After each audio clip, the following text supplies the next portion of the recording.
everyone, welcome back to Sunday Live Chat. Thank you so much, guys, for tuning in.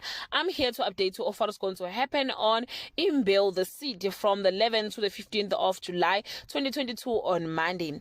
Phakade'S enraged, asked Mazulu to leave the house as he believes she has gone too far.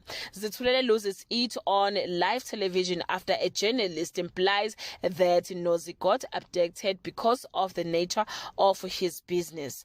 After playing Happy Family with Shreya and Nirupa, Mira removes the veil and reveals to Shreya that she's still the same vindictive woman that left on Tuesday. Lindiwe finds that suddenly both the men in her life are holding her at arm's length and is unaware that Lindo is going on a date with Clive. Mira tells Nirupa that she can't bear Shreya's vindictiveness and she's leaving home. Sebenzile makes the one last desperate pass at Phakade'S on Wednesday.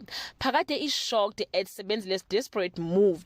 He sends her packing for good. Makosazana meets with Nomzamundaba, the journalist, to encourage her to capitalize on the incident involving Zitulele. The girls figure out that Lindo is sleeping with Clive, but Lindiwe remains clueless on Thursday.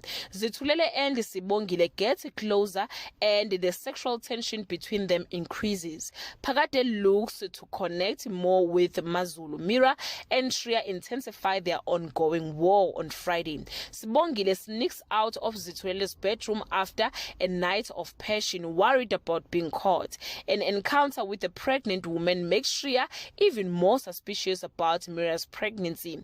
Poppy and Nomusa realize that Lindo want to replace Lindiwe. Lindiwe gets Poppy to photograph her hair in a sexy lingerie. Guys, this is all I have for today. You can leave your comment below and share your opinion. Bye.